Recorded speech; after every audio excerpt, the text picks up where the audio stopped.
I desensitized myself to it. I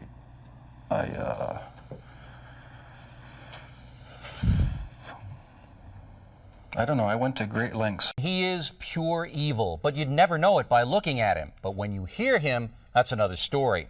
His killing field was Milwaukee, and he got away with murder for more than a decade. But how could any of this happen? For the first time ever, Nancy Glass is here inside the world of Jeffrey Dahmer.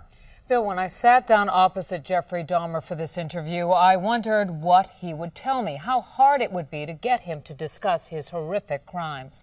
What I found was that he was very forthcoming. He volunteered details that may be difficult to hear. I began by asking what he wanted from the men he picked up. I had these obsessive desires and thoughts wanting to control them, to, I don't know how to put it, possess them permanently. And that's why you killed them? Right, right. Not because I was angry with them, not because I hated them, but because I wanted to keep them with me. And as my obsession grew,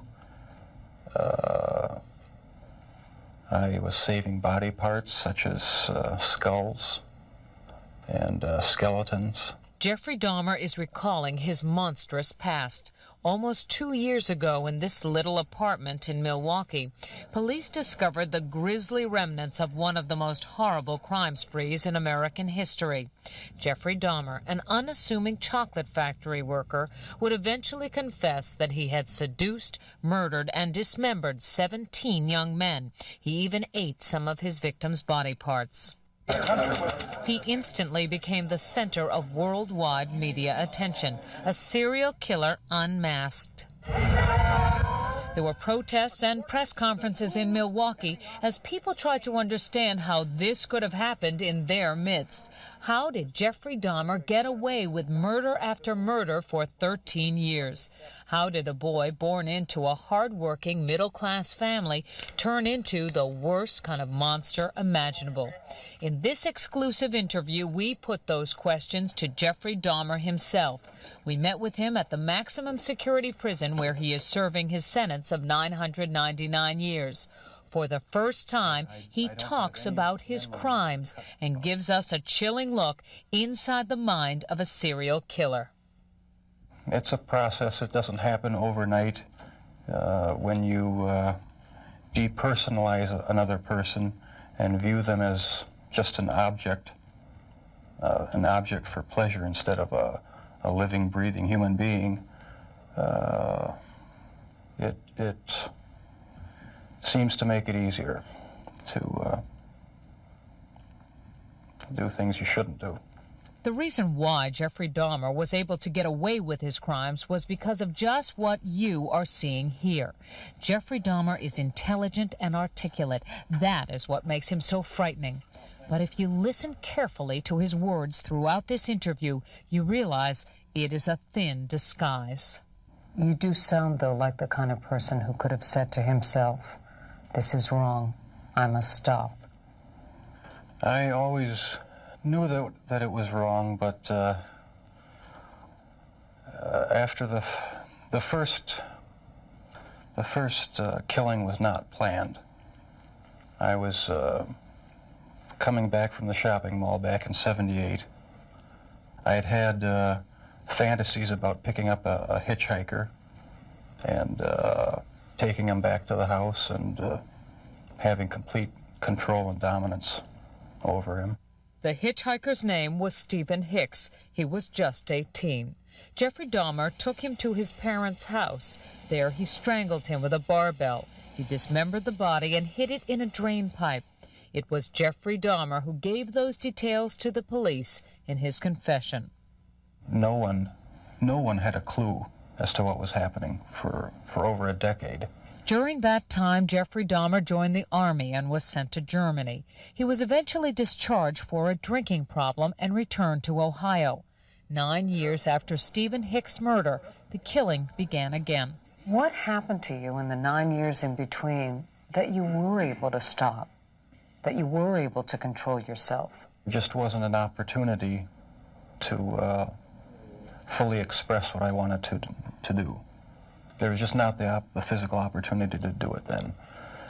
And I started, when I moved to Milwaukee in '81, I started reading pornography, going to the bookstores. Eventually that led to frequenting the gay bars. And then one time I brought this young man back to the hotel room, the Ambassador Hotel. Was just planning on drugging him and spending the night with him. Had no intention of hurting him. When I woke up in the morning, he had a broken rib here, was heavily bruised. Apparently I had beaten him to death with my fists. And you have no memory of it? I have no memory of it. But that's what started the whole spree all over again. Dahmer says he snuck the corpse of his victim, Stephen Toomey, out of his hotel room in a suitcase. Then he took it to his grandmother's house, where he cut up the body and put it in plastic garbage bags. When you killed these men, afterwards, were you repulsed? Were you upset? No, at the time, it was almost addictive. It was almost a surge of energy. I wouldn't have to worry about any of their needs or anything. I just had complete control of the situation. But Jeffrey Dahmer was out of control. The urge to kill had overpowered him. As police later learned, he wasn't satisfied with his victim's death. He wanted more. Why did you photograph them? It was my way of remembering their appearance, their physical beauty. I also wanted to keep something. If I couldn't keep them there with me whole, at least I felt that I could keep their skeletons. And I even went so far as planning on setting up an altar with the 10 different skulls and skeletons. And what was the purpose of the altar going to be? As a sort of memorial. A point where I could, I don't know, it's so bizarre and strange, it's hard to describe. A place where I could collect my thoughts and feed my obsession. When the bodies were still in your apartment, there was no time when you would see them and say, this is grotesque, what have I done? There were times, but the compulsive obsession with doing what I was doing overpowered any feelings of revulsion. This man with a quiet, almost shy demeanor became a master manipulator who was able to lure strangers he met at gay bars to his apartment. He was even able to con the police into returning a 14-year-old boy to him after neighbors called 911 upset that the child was in the street naked and bleeding. Dahmer convinced the police that he and the boy were simply having a lover's quarrel. It's an intoxicated boyfriend of another boyfriend. Well, how old was this child? He wasn't a child, he was an adult. After the police left, Jeffrey Dahmer murdered that boy, Conorak Synthesomphone. This man says he had a near-fatal encounter with Jeffrey Dahmer. He wanted to take some picture of my back. He hit me with a rubber hammer on my neck. He was lucky to escape because by then the killing had become almost routine. Before you went out to pick up a man, was there any kind of ritual you went through? I'd go to the nightclubs, drink, watch the striptease shows, and if I didn't meet anyone at the bars, I'd go to the bath clubs and meet someone there, offer them money, and we'd go back to the apartment, have a few drinks. I'd have the sleeping pill mixture already prepared. Person would drink it, fall asleep, and that's when they would be strangled. Watching the movie Exorcist 3 was also part of his ritual. It put him in the mood for murder. I felt so hopelessly evil and perverted that that I actually derive a sort of pleasure from watching that tape. Did you like feeling evil? No, I didn't. But I had tried to overcome the thoughts, and it worked for a while, but eventually I gave in. While Jeffrey Dahmer may say things today that make it seem like he understands what went on in his mind, he does not. All he can do is tell you what happened, but he cannot stop whatever it is that drove him to kill in the first place.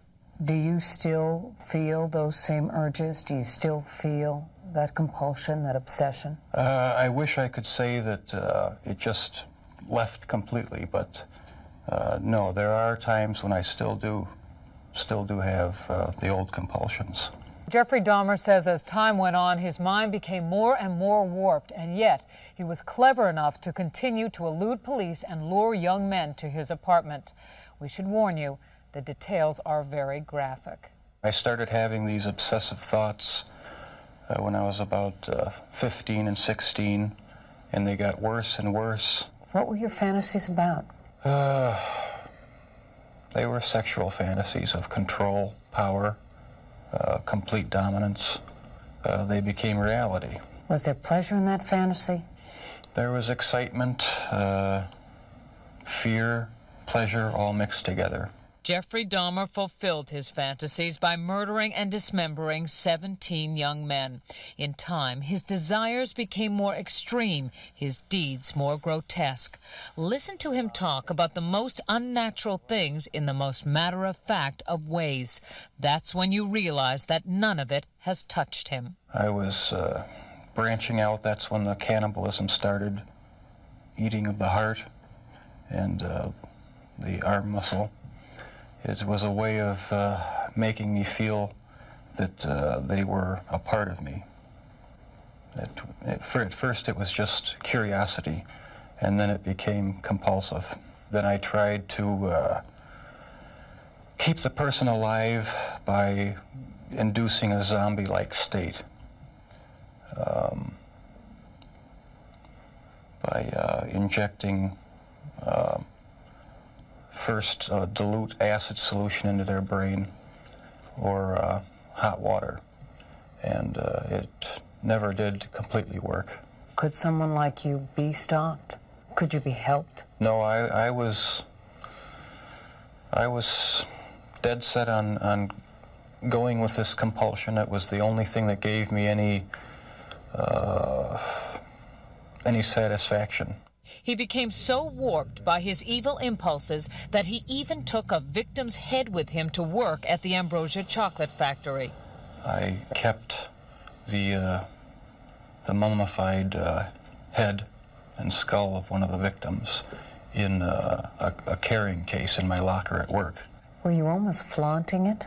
Yes, but that's how strong the compulsion was. That's how bizarre the desire was. I wanted to keep something of the person with me. Jeffrey Dahmer exhibited some disturbing behavior early on. He began drinking heavily as a teenager, dropped out of college, was arrested for indecent exposure, disorderly conduct, and fondling a 13-year-old boy. Tragically, one of his murder victims would be that boy's brother. Do you know what started it? Was there any kind of incident that you can remember? To this day, I don't know what started it. And the person to blame is sitting right across from you. That's the only person. Not parents, not society, not pornography. I mean, those are just excuses. His macabre 13-year crime spree finally ended when this man, Tracy Edwards, brought the police to the infamous apartment. Like the others, he had gone there with the promise of money. He was listening to my heart because at a point he told me he was going to eat my heart at that point. I hit him and I ran. What was the turning point for you that made you suddenly realize that you had done something terribly wrong, something you should be sorry for? It was the night of the arrest. I have no memory of what happened during the 6 hours before the last victim ran out of the apartment. I heard a knock on the door, and the police were there with the last victim. They asked me where the key was to the handcuffs. My mind was in a haze. I sort of pointed to the bedroom, and that's where they found the pictures. And they yelled, "Cuff him." And I was handcuffed. And it was just the realization that there was no point in trying to hide my actions anymore. The best route was to help the police identify all the victims and just make a complete confession. When it was revealed that most of the victims were black or homosexual, people in Milwaukee were incensed. Many felt that was why he went after them and why the police didn't seem to care when their families reported them missing. 10 of your 17 victims were black. Were they racially motivated It was crimes? not racially motivated. It was not sexual preference. It was just to find an obsession with the best-looking young man I could find. While you just heard him say that his sexual preference had nothing to do with the killings, he has not come to terms with his homosexuality. Never understood it. There was no use trying to fight it because I couldn't rid myself of it. It was too powerful and persistent. Do you dislike it? Yes, it's caused a lot of problems for me. A lot of conflicts and unanswered questions. The conflicts remain with him, and so do his compulsions. But in prison, he finally cannot act on his savage desires. If you were out on the street now, would you still be committing the crimes? Probably. If this hadn't happened, there's no doubt I probably would be. I can't think of anything that would have stopped me.